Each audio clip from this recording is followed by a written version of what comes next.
Quelques minutes après la diffusion des résultats officiels indiquant la victoire d'Ali Bongo contre toute vraisemblance, et alors que le Gabon est coupé du monde et des réseaux sociaux, un groupe de militaires a annoncé mercredi à la télévision l'annulation du scrutin et la dissolution des institutions gabonaises.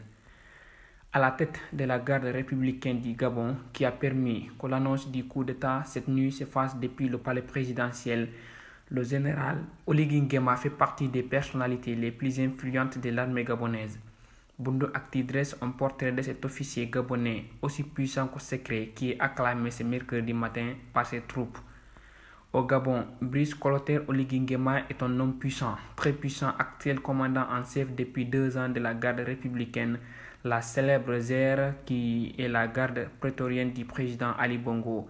Ces militaires a su s'imposer comme la clé de voûte de l'appareil sécuritaire du régime et plus encore.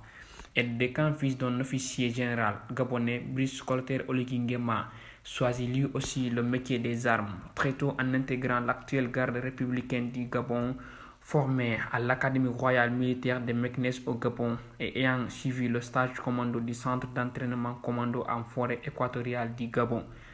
Brice Clotaire Oligui Nguema est vite remarqué par la hiérarchie militaire de la garde prétorienne et devient l'un des aides de camp d'Omar Bongo et le restera jusqu'à sa disparition en juin 2009. Maître espion, à l'arrivée d'Ali Bongo au pouvoir, Brice Clotaire Oligui Nguema est envoyé en diplomatie pendant une dizaine d'années. Ainsi, il est attaché militaire à l'ambassade du Gabon au Maroc, puis au Sénégal et selon certaines sources, il le vit comme en exil. Un an après l'accident vasculaire cérébral d'Ali Bongo survenu à Riyad, en Arabie Saoudite en octobre 2018, le colonel Brice Clotaire Oligui Nguema est rappelé au Gabon où il remplace un autre colonel, Frédéric Bongo, à la tête du service de renseignement de la garde républicaine, la direction générale des services spéciaux.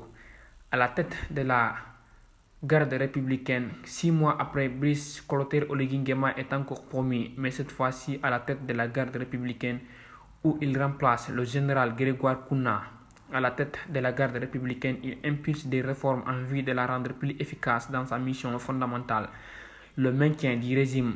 Pour cela, il renforce le dispositif de protection d'Ali Bongo, mais sa réforme la plus marquante est sans doute le développement de la section des interventions spéciales, une unité spéciale placée sous l'autorité directe d'Ali Bongo, qu'il fait passer d'une trentaine à plus de 300 éléments avec près de 100 tireurs de précision qu'il dote d'équipements de pointe et dont il compose même le 111 qui dit entre autres « Je défendrai mon président avec honneur et fidélité », tout un programme, propriétaire millionnaire.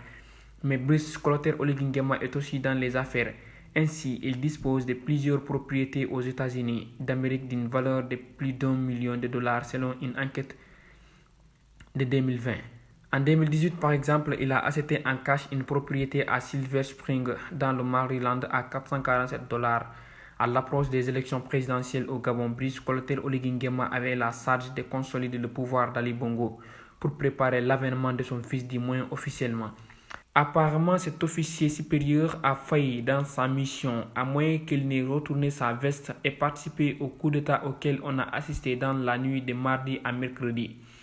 Comme l'annonce de la destitution d'Ali Bongo a eu lieu dans la cour même du palais présidentiel, une forteresse protégée justement par la garde républicaine, on peut penser que le deuxième scénario est le plus plausible. On devrait reparler du général Oligui Nguema dans les heures et les jours qui viennent.